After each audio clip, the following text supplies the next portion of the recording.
દહેગામ નગરપાલિકા લોકાર્પણના કાર્યક્રમમાં પશુપાલકોનો ઉગ્ર વિરોધ, સાંભળ્યા પહેલા ખેડૂતોને ડિટેઇન કરતા પોલીસ સાથે ઘર્ષણ।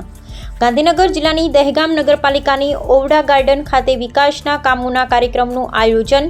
અમદાવાદ પૂર્વ મત વિસ્તારના સાંસદ હસમુખભાઈ પટેલ, દહેગામ તાલુકા ધારાસભ્ય બલરાજસિંહ ચૌહાણ, દહેગામ નગરપાલિકા પ્રમુખ વૈશાલીબેન સોલંકી, પૂર્વ ધારાસભ્ય કામિનીબેન રાઠોડ, દહેગામ તાલુકા સંગઠનના પ્રમુખ કેતનભાઈ પટેલ, દહેગામ શહેર સંગઠનના પ્રમુખ ગોપાલભાઈ બારોટ તથા નગરપાલિકાના સદસ્યો ઉપસ્થિત રહ્યા હતા। ત્યારે દહેગામ તાલુકામાં છેલ્લા 5 દિવસથી પશુપાલકોની માંગ સરકારે ન સંતોષતા પશુપાલકો લોકાર્પણ કાર્યક્રમમાં અમદાવાદ પૂર્વ સાંસદ હસમુખભાઈ પટેલને રજૂઆત કરવા આવેલ પશુપાલકોની પોલીસે અટકાયત કરી લેતા પશુપાલકોએ સરકાર સામે સૂત્રોચ્ચાર કરી ભારે હંગામો મચાવી પોલીસ સાથે ઘર્ષણ જોવા મળેલ। આ કાર્યક્રમમાં રજૂઆત કરવા આવેલા 25 જેટલા પશુપાલકોની પોલીસે ત્રીજી વાર કરી હતી અટકાયત કરતા જાહેર માર્ગો પર ટ્રાફિક સમસ્યા, ચક્કાજામ થતા વાહન ચાલકોને હાલાકી ભોગવવી પડી હતી। કાર્યક્રમની પૂર્ણાહુતિ બાદ દહેગામ સ્મશાન ગૃહમાં ગેસથી અગ્નિ સંસ્કાર અને દહેગામ વડ વિસ્તારમાં વિકાસના કામોના લોકાર્પણ કાર્યક્રમ ચર્ચાનું કેન્દ્ર બન્યો હતો। પશુપાલકોની બેઠકમાં પાર્ટીમાં જોડાયેલા પશુપાલકો સાથે ચર્ચા કરતા અનેક સવાલો ઉઠ્યા હતા।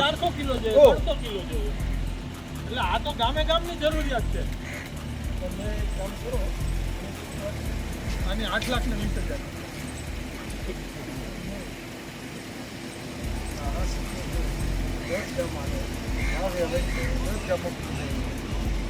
તો એ તો કરશું આપણે। મારા દીકરાને મોકલી એમની માગણી 10 ગામમાં ડિટર્જન્ટ પંચાયતના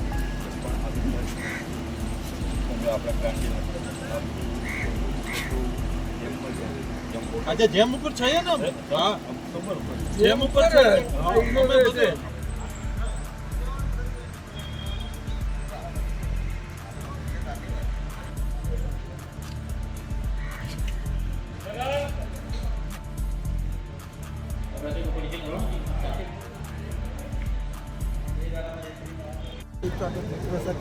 એસપીએમસી ખાતે મિટિંગનું આયોજન કર્યું છે। અમે એમની સમસ્યાને ઊંડાણપૂર્વક સમજીશું અને જનપ્રતિનિધિ હોવાના નાતે ધારાસભ્યશ્રીને હું બંને રાજ્ય સરકારમાં એ પ્રશ્નનો નિકાલ આવે તે માટે ગંભીરતાથી રજૂઆત કરી। સાહેબ, એ લોકો તમને મળવા આવ્યા હતા અને એમને ડિટેઇન કરવામાં આવ્યા છે। એ લોકો એવું કહે છે કે અમને મળવા બોલાયા છે, બીજી બાજુ પોલીસે ડિટેઇન કર્યા છે, શું કહેશો? મારા ધ્યાનમાં નથી, હું અત્યારે એમને મળ્યા વગર દહેગામ છોડવાનો નથી।